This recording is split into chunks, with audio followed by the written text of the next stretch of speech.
Assalamualaikum. Yuk kita jawab bareng-bareng. Waalaikumsalam. Bagaimana nih kabarnya hari ini? Sepertinya kok sepi ya. Ketika saya bilang bagaimana kabarnya hari ini, kalian menjawab alhamdulillah, luar biasa, hari-hariku penuh berkah. Setuju? Mari kita ulangi satu kali lagi. Bagaimana kabarnya hari ini? Alhamdulillah, luar biasa, hari-hariku penuh berkah. Yeay! Wah, kalian luar biasa sekali semangatnya. Belajar apa ya kita hari ini? Hari ini kita akan membahas tentang sumber daya alam. Materinya meliputi 1. Pengertian dan jenis-jenis sumber daya alam. Yang kedua ada manfaat sumber daya alam. Yang ketiga ada pelestarian sumber daya alam. Dan yang terakhir ada persebaran sumber daya alam. Apa sih sumber daya alam itu?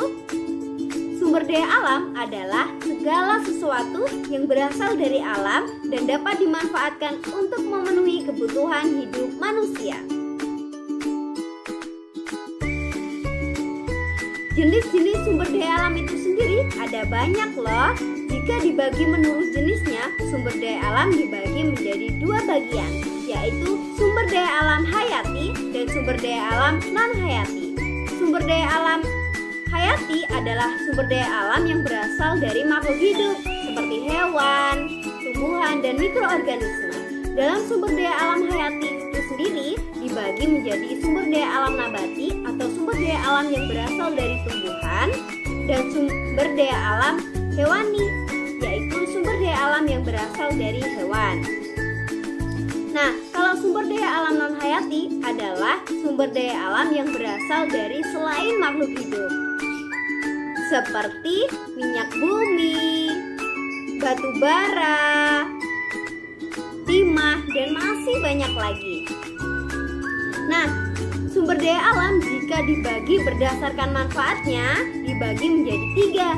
Yang pertama ada sumber daya alam yang menghasilkan bahan baku yang dapat dimanfaatkan untuk manusia. Contohnya ada tanah, laut,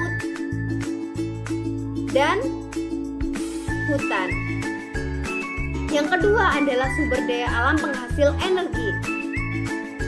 Nah, apa sih contoh sumber daya alam penghasil energi? Ya, ada matahari, gelombang air laut, dan gas bumi.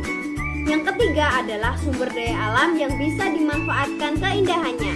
Contohnya, ada pegunungan, ada laut atau pantai, dan semua yang indah dan berasal dari alam. Yang ketiga, sumber daya alam yang dibagi berdasarkan ketersediaannya di alam.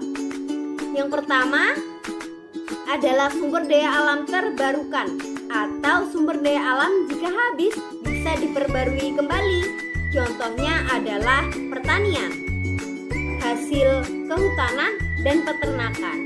Jika pertanian itu habis atau padi habis, kita bisa menanamnya kembali. Seperti pohon juga bisa diperbarui.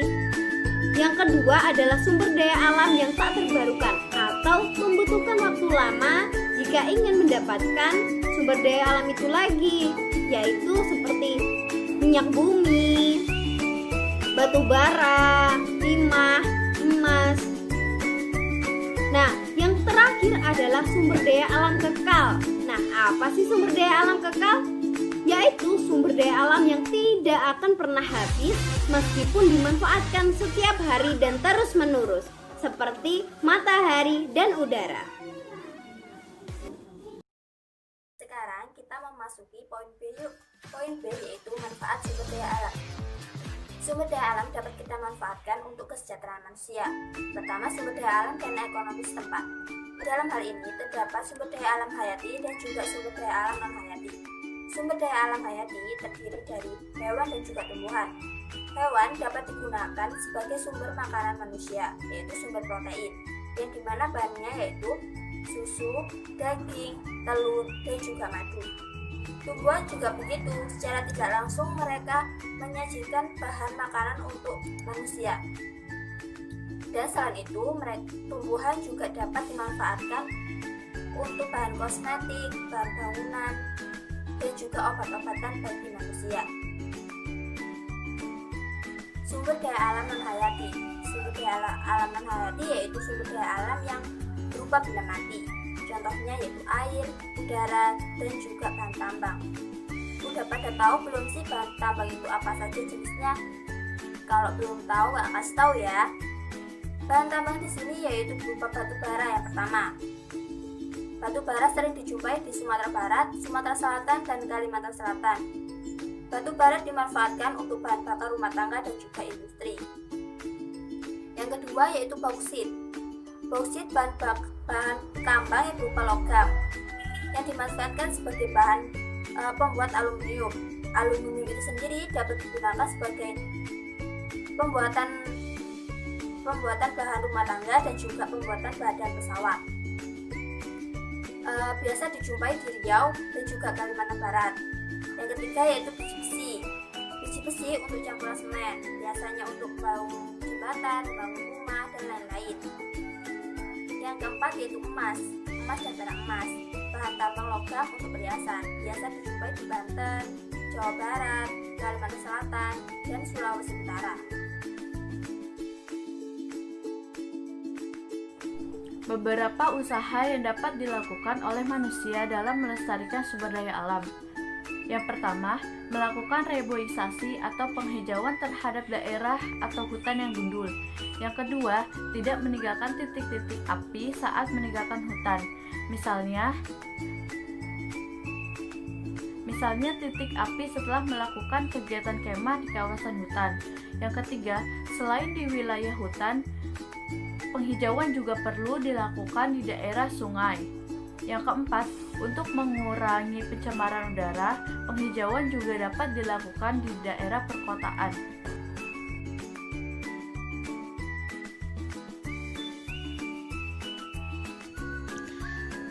Peta persebaran sumber daya alam hayati. Kalau kita ingin melihat persebarannya, maka sumber daya alam hayati di Indonesia bisa kita bagi menjadi sektor pertanian, sektor perkebunan, sektor kehutanan, peternakan, dan perikanan. Terima kasih sudah belajar bareng kita. Semoga kita bisa bertemu di lain waktu. Wassalamualaikum warahmatullahi wabarakatuh.